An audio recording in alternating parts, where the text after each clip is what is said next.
Welcome to the Rob Bro Show. I am Rob Bro. I am the host. You are the co-host. You can co-host today by commenting on the Starting Line chat line. Starting Line chat line brought to you by Starting Line Counseling.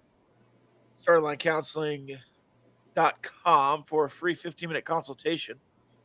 Or they're live in person in Gunner, Texas. He posted a photo of the outside. I hadn't seen the outside of the building yet. It's crisp, man. Signage. Nice. It's a nice new spot. So go see him if you're in the area or follow him online there on the website,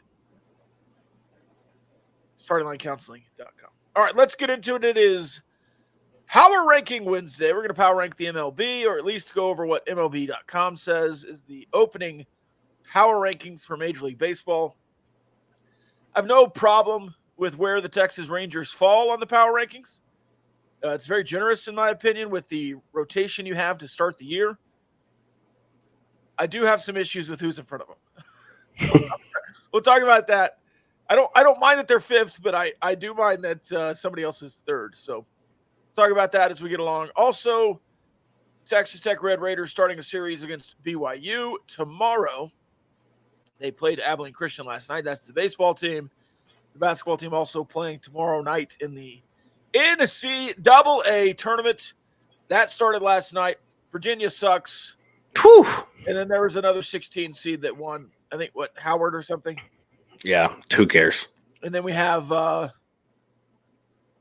some big-time action tonight with Colorado. That's right. Primetime action. Care about that Colorado game? Nope. Not really. The tournament starts when the tournament starts. I really don't care about the play-in. It is what it is. That's how the tournament works. There's 68 teams you play in. A little interesting that it's 10 seeds this year because of how it fell out. I generally it's 11 or 12 seeds, but there were so many bid stealers that it ended up as a 10 seed. It is what it is. We'll talk about that NC State matchup a little later on. We'll talk about the BYU matchup a little later on. Let's start with the ACU game last night. And you took care of business. You took care of business at home. It almost didn't matter what you did last night, though, because did you see the Baylor score? No, I did not. Baylor did Partly because all my internet services were down last night and my phone didn't work. So that's not good for you. No. But in the Big 12 last night, I just want to prepare you, Carson. Okay. TCU bounced back. Good for them. TCU bounced back. Kansas State beat Wichita State. Kansas beat Missouri in extra innings. At UCF took care of business against FAU, a quality program. Yeah. BYU beat Utah Tech.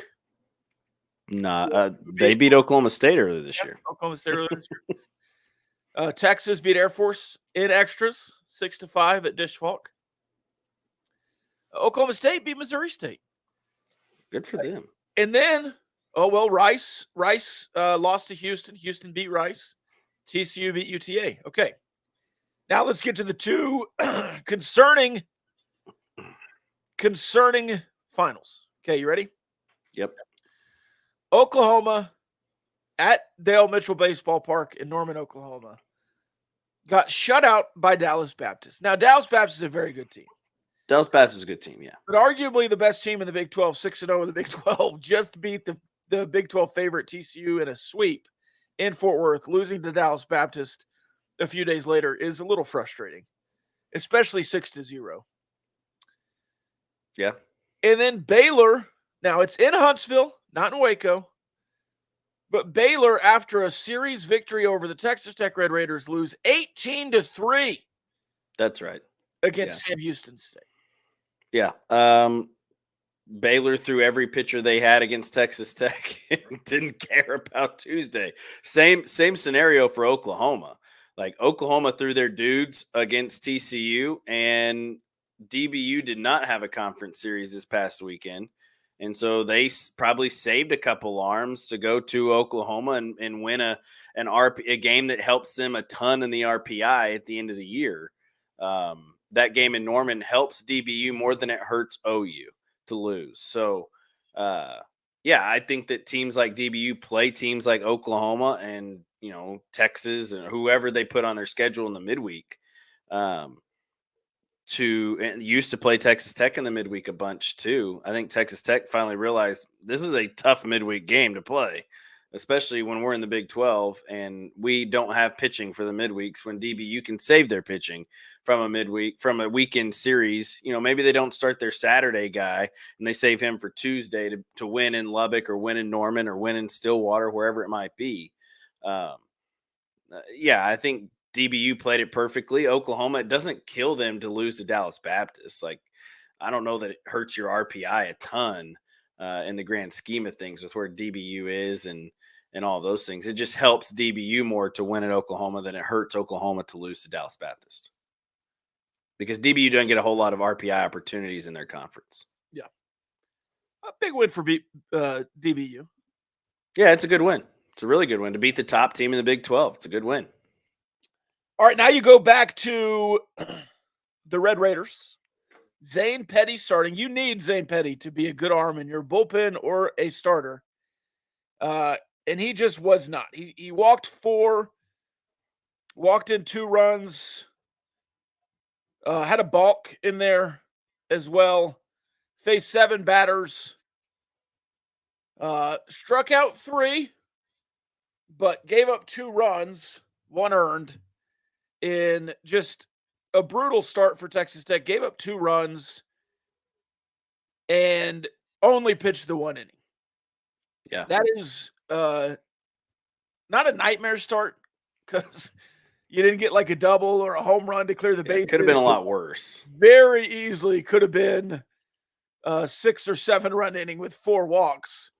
You did strike out the side there, which is like the worst way to strike out the side after 4 walks. Or in between 4 walks, whatever it was. Yeah. But it's frustrating. It's frustrating to not have a midweek guy to lean on. But you did have some good pitching performances yesterday in the middle. Parker Terra comes in. Hudson Luce comes in. Walks 2, but doesn't give up any runs. Cole Case comes in, doesn't give up any runs. Isaiah Rhodes, who's not been used often, does come in for a third of an inning and gives up a run. Didn't pitch well. Yeah, didn't pitch well at all. Couldn't find the strike zone. And then Brendan Lysick struggling, but taking care of business, I guess, in the last inning. Yeah. Yeah, and really, you talk about this midweek and the starter, and I think it has to be Zane Petty. And last week at New Mexico, he goes 6 innings, gives up 6 hits, but only gives up 3 runs. He looked really good.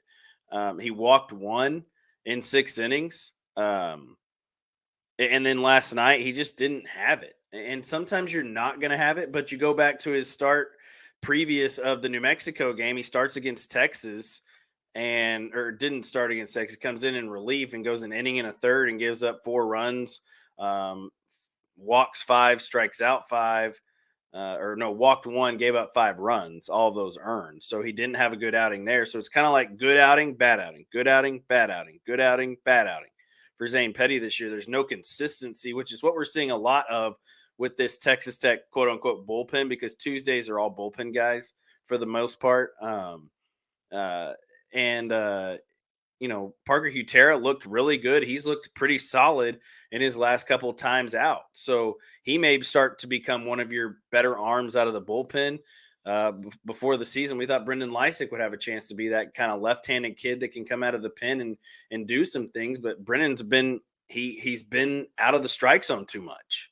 And I can speak firsthand off the top of how that will affect a team. Like, I went from being a guy who you could count on to throw strikes all the time, coming back from Tommy John. I couldn't throw a strike to save my life.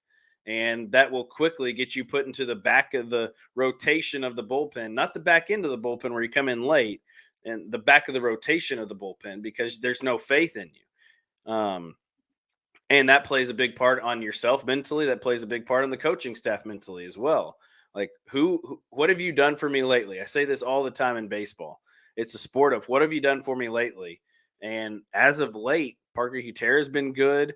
Huffling's been good for the most part. But other than that, those are the only 2 arms that really kind of jump out at you as being the consistent ones. over the last few weeks, really. So I mean, Sanders has been somewhat consistent, but he's had some bad outings too in there. So it's going to be a struggle for this pitching staff moving forward. I think they just got to figure out what pieces fit. And I think that's where Texas Tech is going to struggle. Obviously, the offense struggled a little bit this past weekend at Baylor. Sometimes the offense is going to struggle, but I don't think it's going to be a consistent struggle for this offense. I think they're going to score runs. The pitching staff's just where you're going to have to figure it out the most.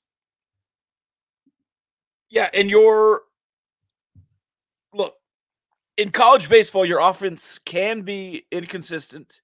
Yes. If your pitching staff is good or consistent, and your pitching staff can be inconsistent if your offense is consistent.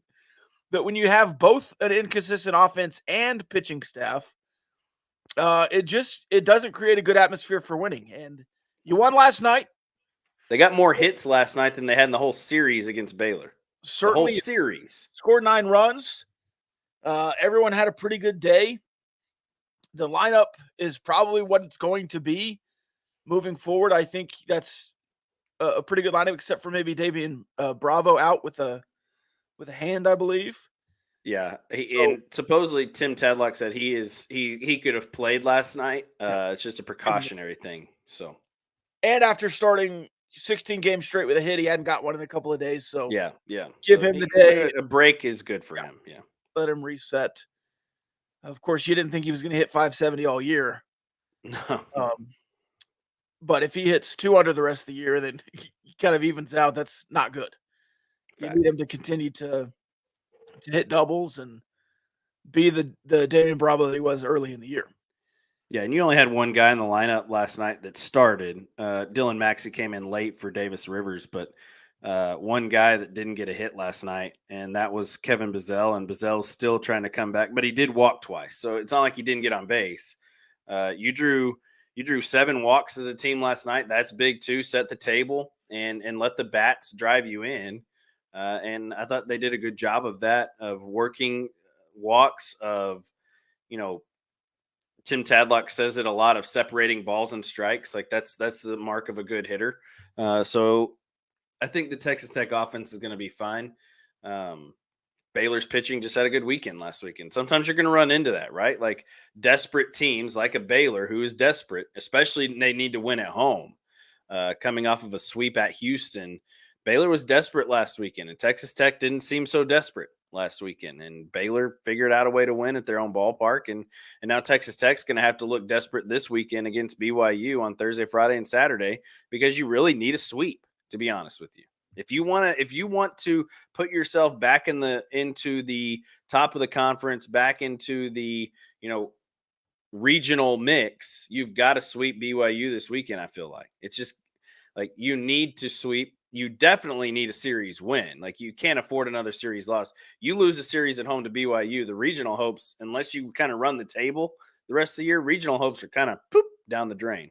Especially at home. You can't lose another home. Especially at home to a team that's not going to have an RPI that's very high towards the end of the year.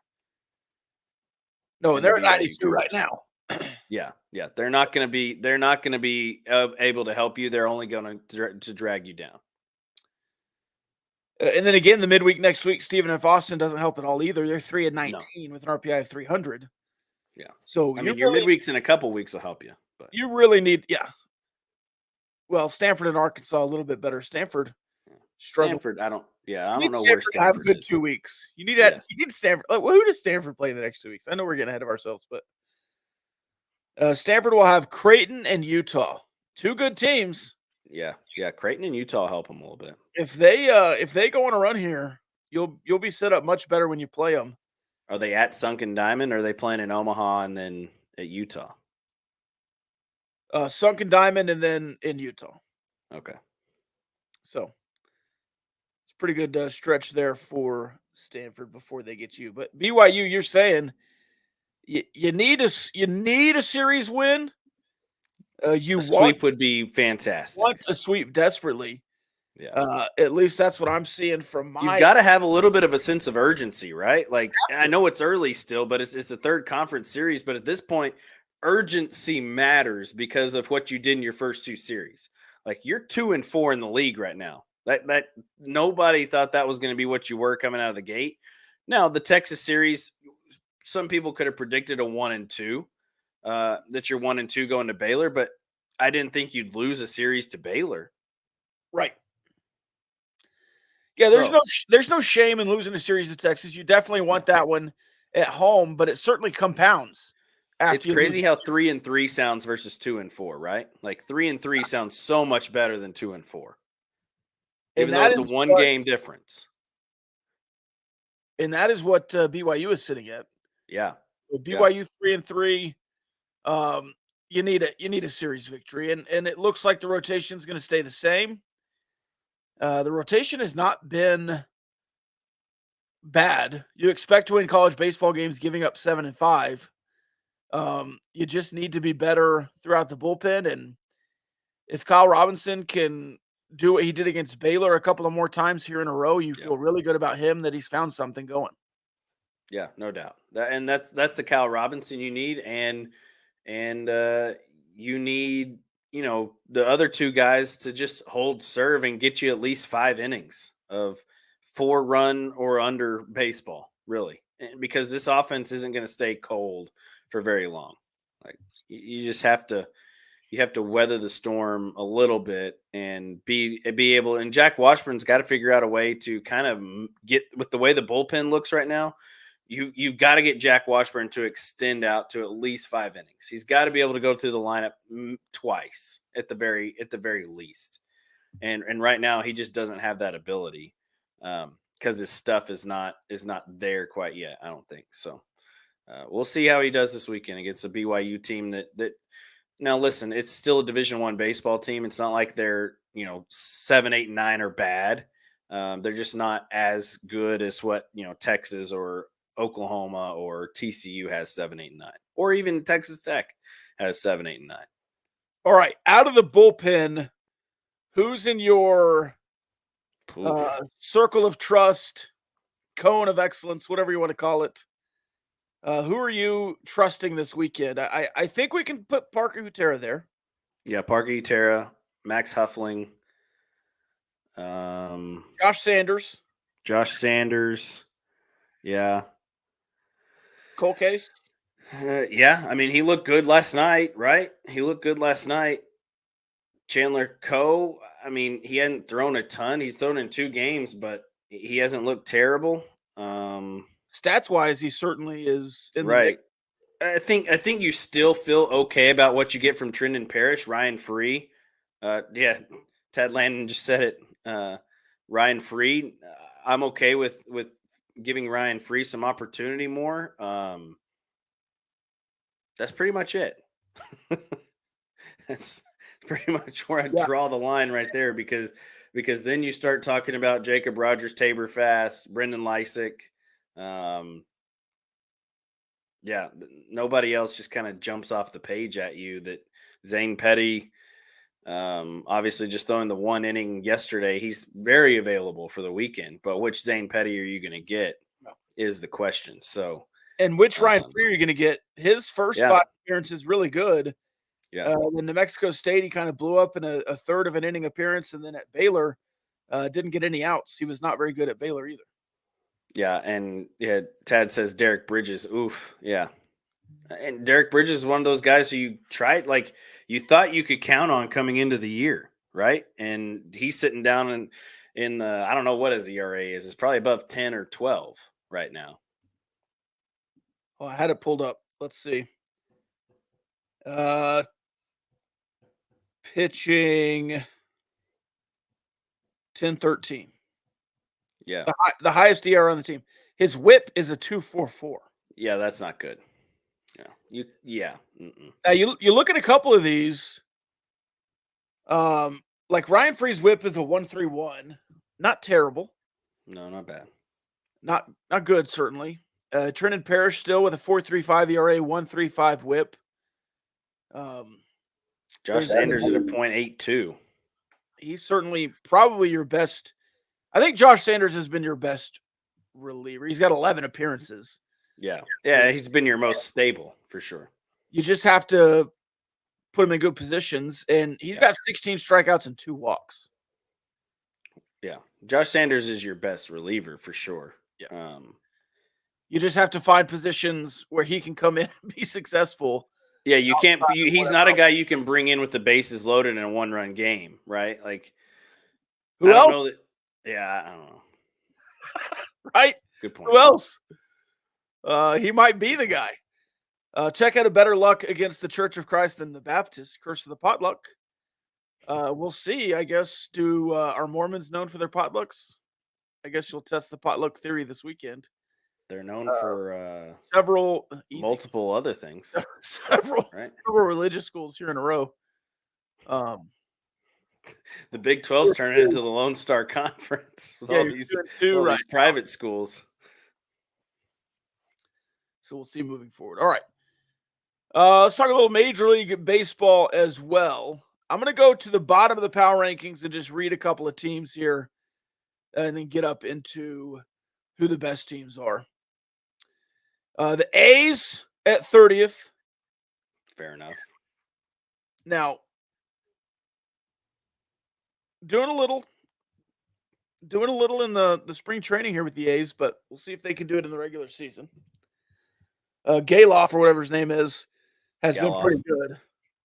Yeah. We'll see if he can be good. Same thing with White Langford, by the way. Rockies, White Sox, Nationals, Angels at 26. I think they'll be better this year. Maybe not better than 26th. Pirates, Ron Washington effect. Yep. Pirates, Royals, Marlins, Red Sox, Guardians, Tigers. That's at 20. The top 20: Brewers, Cardinals, Giants, Mets at 16. Reds, Padres at 14. Is that low? Padres? No. No. Mm-mm. All right. Twins, Cubs, Mariners at 11. D-backs at 10. Coming off a World Series appearance.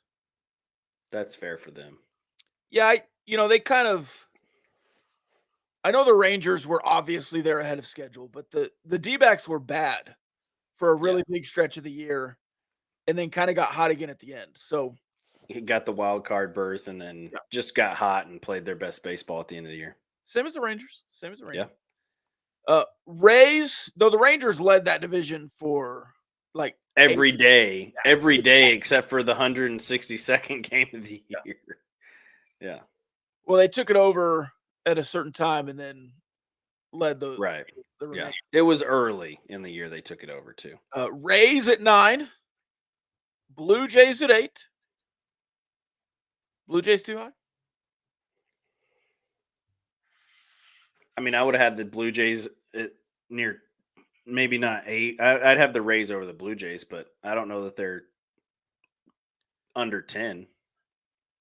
Yankees at 7. I'm surprised they put them that low, to be honest with you, Rob. No Garrett Cole. Aaron Judge, I don't believe is fully healthy yet.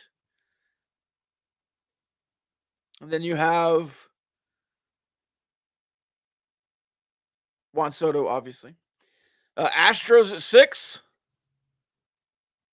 Rangers at 5. I'm going to read the Rangers blurb here. This is, again, from MLB.com.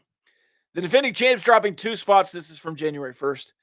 Seems less about any of their own deficiencies, though you can certainly understand why their fans would love to see Jordan Montgomery back to help keep their rotation afloat until Scherzer and DeGrom return. It's more about the warmth wafting off the Orioles and Phillies camp all spring. They passed the Rangers. We'll talk about them in a second. The 2 big questions for Texas until then, other than how that rotation holds up, are whether Wyatt Langford and Evan Carter are ready to go and be everyday stars, and whether the bullpen, which lost some of its main pieces and wasn't exactly good last year, is going to look in August anything like the way it does right now. If there's a rocky start in Arlington, which looks like a real possibility, I recommend the Rangers fans stare at the 2023 World Series championship flag in the outfield. It's immensely satisfying. So it doesn't feel like they trust them at all, but they're putting him at 5 just because they won the World Series. Well, and they say, Evan Carter or Wyatt Langford ready. It should just say is Wyatt Langford ready to be an everyday star, because Evan Carter was an everyday star at the end of the year last year and in the World Series on the world's biggest stage, and he performed just fine. Yeah. Like, Evan Carter was a big piece of what you did to win a World Series in the playoffs, late in the season. Every bit of it, Evan Carter was a part of it. So I don't worry about Evan Carter being an everyday guy. Like, we know he can do it. Now, can he play the 162 games? He did last year. He played a full minor league schedule and then got brought up at the end of the year and played the rest of the year. So it's not like he didn't play full 100 plus games. I think he probably played in 130, 140 games last year.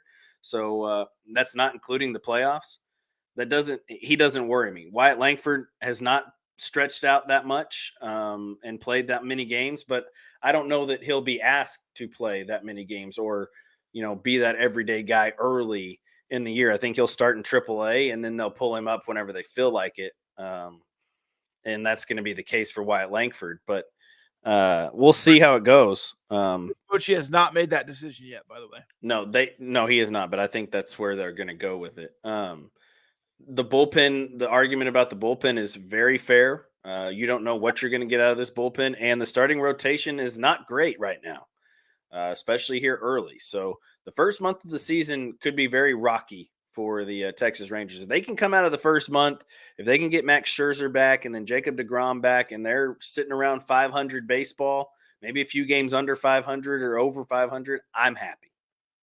Like, let's find a way to get a wild card spot this year and then see what you can do in the playoffs again, right? Like, that's where the Texas Rangers are. I don't know that they're going to be good enough early to compete for a division championship this year with the Astros. The Phillies at 4. Not mad at that. Orioles at 3. Cool with that? The Orioles are the best young team in baseball. And Jackson Holliday is going to be starting on opening day. Watch. He is. As he should be. At second base. Yeah, as he should be. The kid can rake, man. 19 years old. Can absolutely rake. He's been good. And then you have the Dodgers, obviously, at 2. This is probably a little bit of a surprise to me. I disagree with that one. Yeah. I know they look like number 1 is it seems. But then you have the Braves, who have Chris Sale now. And the old Braves, Chris Sale. Sure. Still Chris Sale. Had 5 strikeouts and 2 2/3 a couple of weeks ago. I don't know. The Dodgers and the Braves probably 1A, 1B to me. And then the Orioles and Astros are probably the top 2 teams in the AL right now. Yeah. Though they have the Yankees they're at 7 and the Rangers at 5. The Astros missed out on Blake Snell. The Giants picked him up, which made them better yesterday or 2 days ago whenever he signed with them. But I don't know. I mean, the Giants at 17 on this list. This is on Monday, so before that signing. But I don't know how high the Giants go with Blake. It maybe take them up to 15. Yeah, that's maybe. it. Yeah. I mean, are they better than the Mets? But in their division in the NL West, I think it takes them to maybe the 2 or 3 seed out of that division, and usually that's a wild card spot. So. Yeah. All right. This is from Ryan. I'm killing the bit. No, you're saving the bit. Yeah. Power rank the most important players for Texas Tech to make a deep run in the NCAA tournament. Obviously, your 2 guards are going to be incredibly important in the NCAA tournament. We'll turn. We're going 5 up to 1. Is that where we're going? Since you have 5 on the floor. Yeah. Do you have any other Major League Baseball thoughts before we move on? I know we start in a month, so we have. They really put the Rangers higher than I would have put the Rangers. 8 days. We have 8 days till opening day. Well, technically, the Dodgers and Padres threw the first pitch of the season last night or early this morning in the Korea series, right? Like, those games count towards the season, right? That is true. At 3 a.m. So, yeah, the Dodgers won 5-2. Good for them. Cool. But, yeah, everybody else plays in like 8 days, a week. And then Nathan Eovaldi, by the way, opening day starter. I like that. The Rangers kind of have a Big curse game for Nate. opening day starters, but I hope he's fine. You need to shut your mouth and knock on some wood. Hey, I'm just saying that's the Rangers thing. Don't put that out there, Rob. I didn't start the curse. Put that out there. Corey Kluber, Jacob deGrom, several in a row, man. Yeah. No, I would have had the Dodgers at number 1, by the way. Dodgers, then Braves. Dodgers, Braves, yeah. Yeah, then Phillies, then Orioles. Then probably they're all in the top 4. Yeah, then probably the Astros. Yeah. The Astros, though, kind of old and didn't hit the free agency market like they wanted to. They really didn't need to offensively. They did lose their catcher. Maldonado's gone. So we'll see what they get behind the plate. That'll be interesting to work with that pitching staff, because I thought Martin Maldonado was, really, really good with working with that pitching staff. He didn't give you a whole lot offensively, but he was a really good defensive catcher. But yeah, I think I would have gone Astros. For me, the Rays, and then the Rangers, and then the Blue Jays. Mariners are sitting up there too. I think they've got a shot this year if their starting pitching can come around. So we'll see. I think the top four, and I think the top 4 are going to be in the NLCS and the ALCS. So, and they've been the top 4 for 2 seasons now. It's not, right. Well, except for the Orioles, 1 season for them. All right, Orioles aren't going anywhere anytime soon either. Yeah, the most important players for the NCAA tournament for Texas Tech in a deep run.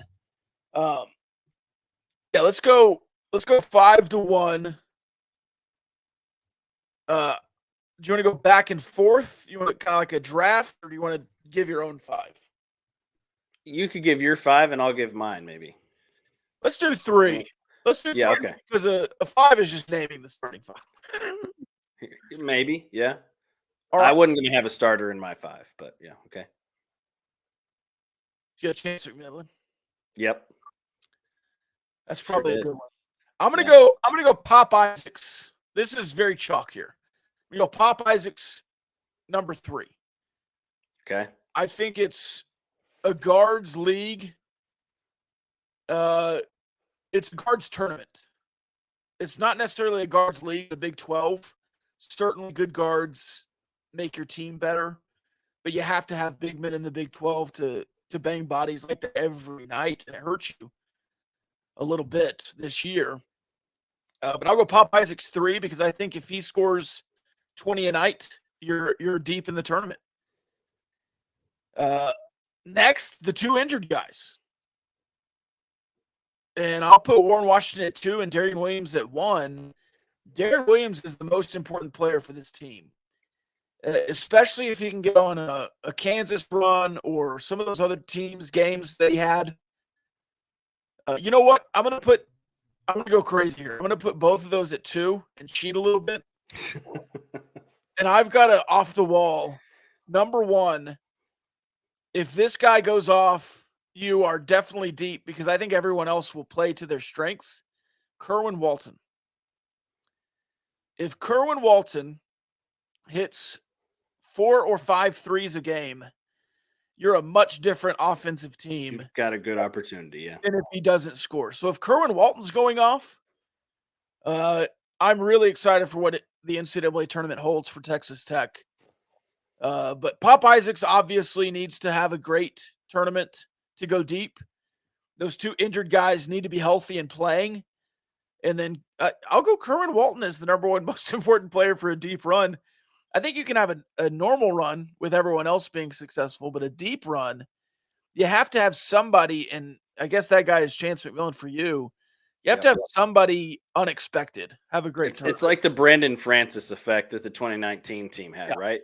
Yeah. Like Brandon Francis was a big part of what made that team so great in the NCAA tournament, because he could come off, and if he hit 4 threes or came out and scored, 16 points off the bench, that was huge. And that's why Chance McMillan is my number 3. If we're going with 3, obviously Pop Isaacs and Joe Toussaint are important, but what they give you is important, but not as important as having a Chance McMillan come off and do what he's done. I mean, like I keep saying it, there's 4 or 5 games this year, maybe 3 or 4, maybe not 5, but 3 or 4 games in the Big 12 that you don't win if Chance McMillan doesn't play well. And there's one for sure. You don't win in Norman, Oklahoma if Chance McMillan doesn't play his rear end off. Yeah, he kept Oklahoma out of the tournament. Yeah, for real. That loss really is what kept Oklahoma out of the tournament, bro. That one and a couple others that OU should have probably won. At TCU, they were up big early and then let TCU come back and win too. That's a big one that Oklahoma didn't get on the road. But Chance McMillan, to me, if Chance McMillan can give you 15 off the bench, and again, kind of the Kerwin Walton thing that you were talking about, he can knock down 4 threes. You've got a good opportunity to do some really, really nice things in the NCAA tournament, at least get to a Sweet 16, which for this team, I think everybody can agree for this team, that is a fantastic season. Obviously, everybody wants to go back to the Final Four, and Tech fans think that we should be there every year because, you know, you got there one time. Now everybody thinks you should get back to the Final Four. It's not that easy. Getting to a Sweet 16 is a big deal, especially with a team that was picked near the middle bottom of this conference coming into the year. Nobody thought, everybody thought that you had to just be really, really good to get into an NCAA tournament. Texas Tech finishes in the top 4 of the Big 12 tournament, gets a double bye for the first time since I don't remember when. Back when I had hair was the last time they got a double bye. So this year's already been a success. Now you want to win a couple games in the NCAA tournament. That means beating one of the hottest teams in college basketball in NC State, and that means beating a blue blood in Kentucky, right? That's probably what it looks like to get to a Sweet 16. And in that regard, once that happens, you get to a Sweet 16, you're playing in Dallas. Anything can happen, Rob. Anything, because that's going to be a home game for you in Dallas in the Sweet 16 in 2 weeks. Like, if you can win 2 games this weekend, you get to play at home for the most part the next week. Like, that I guarantee you that's Grant McCaslin's calling card. That's part of his pregame speech every single day. It's win 2 games, dudes. Win 2 games. We play at home in Dallas. There will be 14,000 Texas Tech fans in attendance at American Airlines Center in the Sweet 16 and Elite 8 if you get there. I do have a question. And 2 and 1 are Darian Williams and Warren Washington, by the way. I have a question here. What is a deep run for this team? Is it Sweet 16? Sweet 16? Elite 8 would be the deepest, yeah. Like Elite 8, if you get to a Final Four, that's the best coaching job in America this year. Like Grant McCaslin should be the coach of the year, hands down. Best coaching job in America. Grant McCaslin, give it to him. Put him on the billboards, everything. Because if he gets this team to a Final Four, especially the way that they were injured late in the year and didn't have a full squad, I mean, yeah, the dude coached his absolute rear end off. And my goodness, did he make just great hires to come coach with him. Dave Smart, one of the best hires I thought that he could have made throughout the year. Kellen was a great hire too. I love what he did with the staff, and that's where it started, right? Was this staff.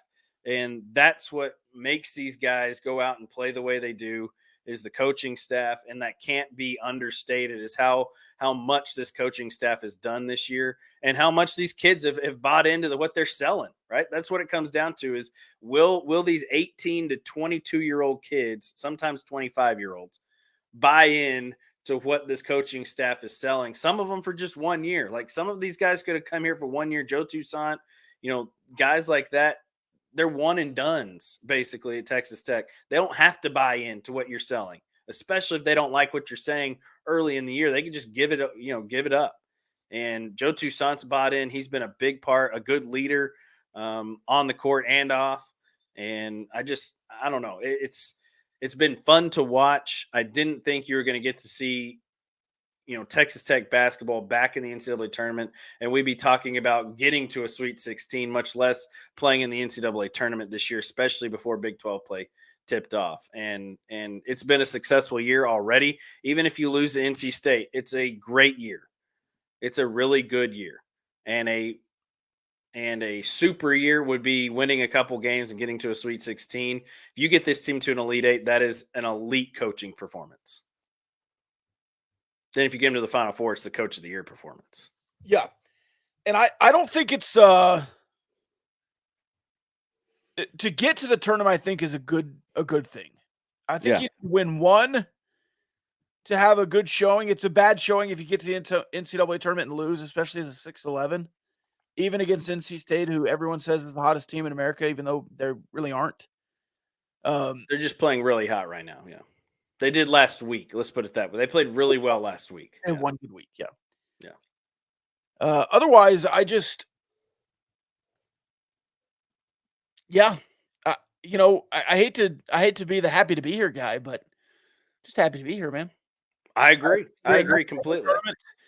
You didn't expect it, like you just said, but man, it just feels like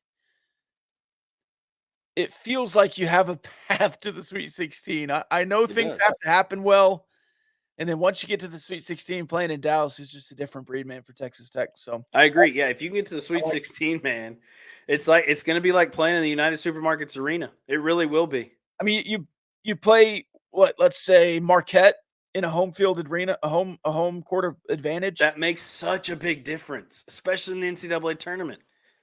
And then Houston, you hadn't played Houston at home yet. Yeah, they beat you on the road in a neutral site. So that's right. I think the Houston crowd would be a little bit better than people say, but it would still be 75% Texas Tech. At least 65. Yeah. And here's the thing. If you play Houston in the Elite Eight, love it, because that's Big 12 on Big 12 crime right there. And if you lose to Houston, it's house money if you get to the round of 32, in my opinion. Yeah. Especially if you get to the second round, that's house money. You're right. Or another power ranking question. Power rank the best side dishes for Easter Sunday meal.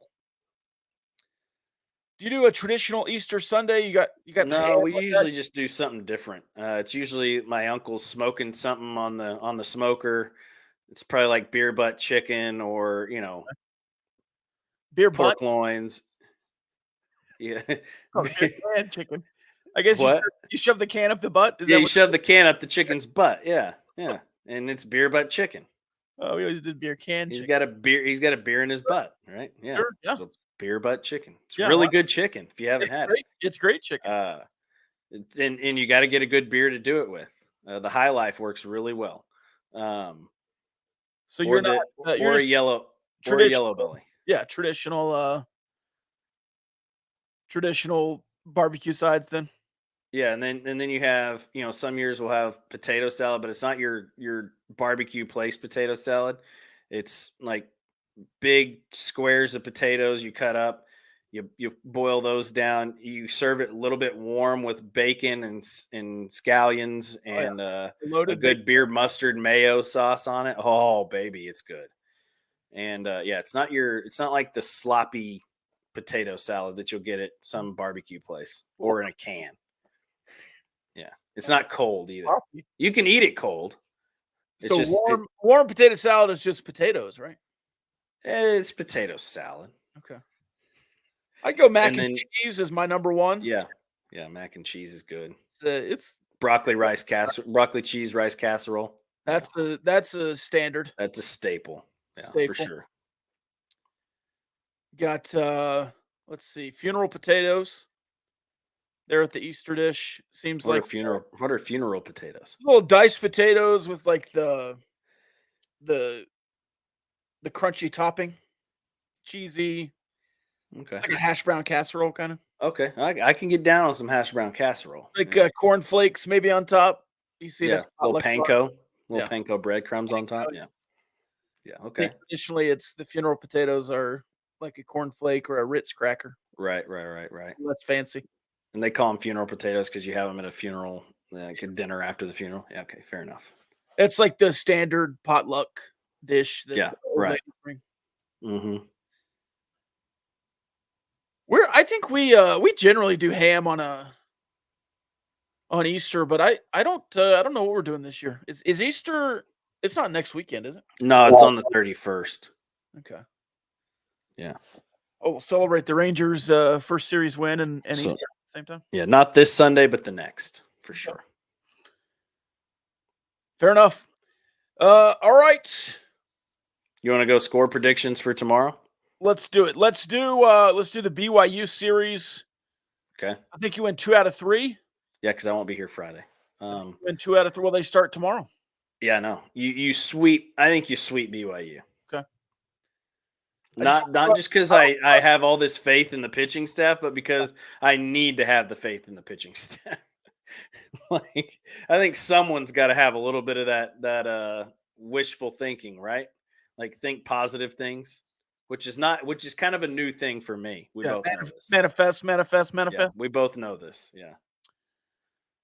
All right, and then NC State.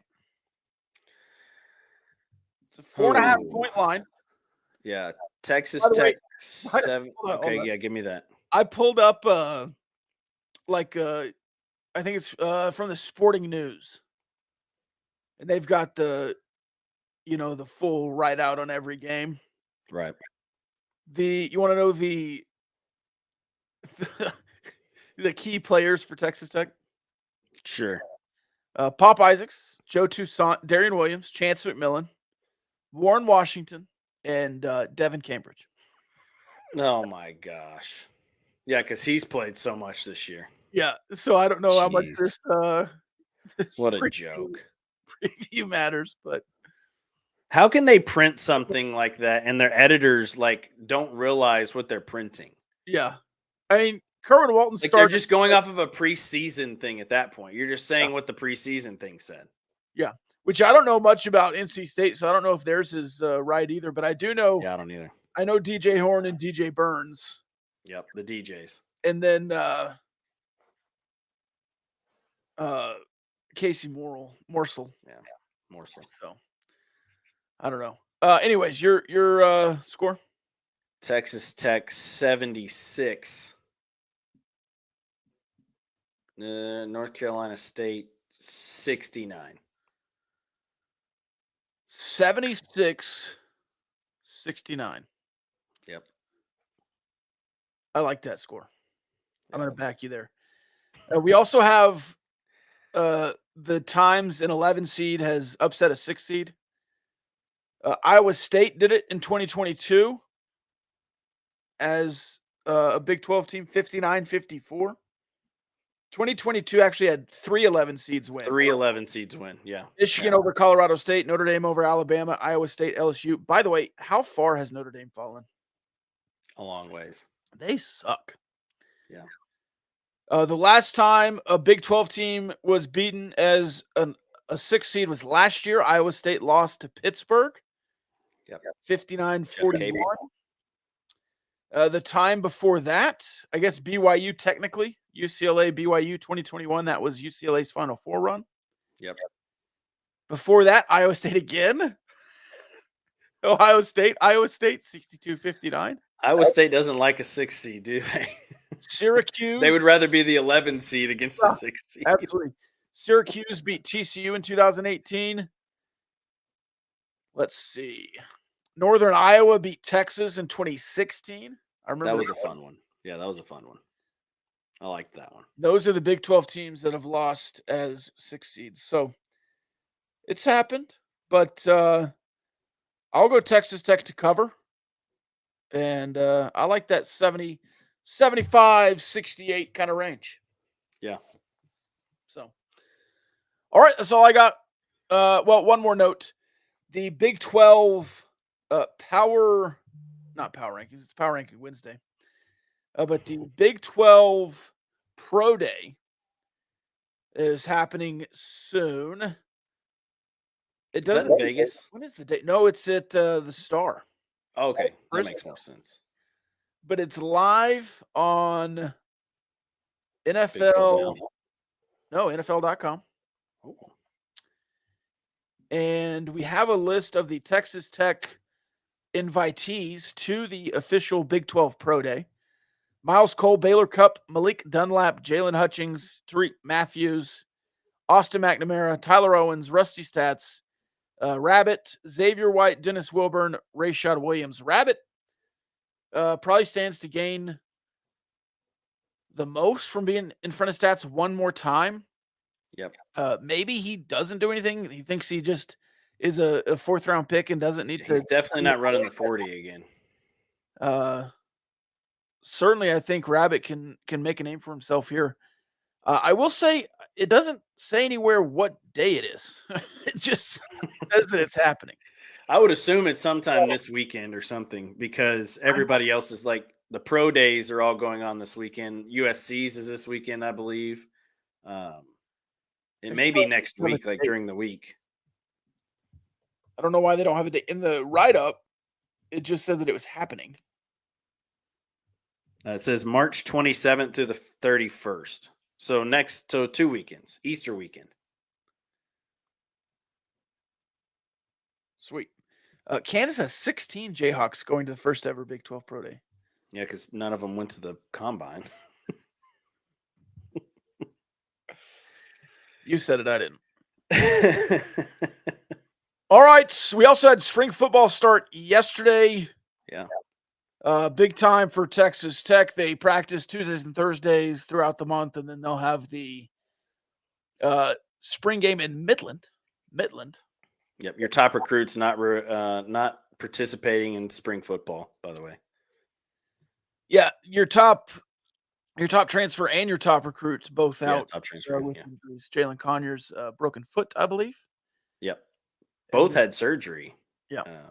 On which I just corrected. elements. I think preventative maybe and to some extent. But you get into especially for high school kids, you get into the Big 12 level, the Power 5 level training facility.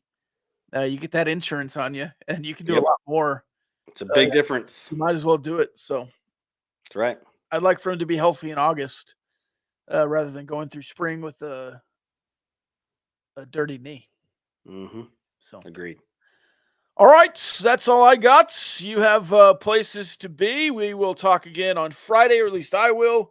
We'll recap the NC State game and look to game 2 of the BYU series. Maybe I can hop on while I'm in the bus. I don't know. We'll see. All right. We'll be on a bus to Dallas. All right. Peace.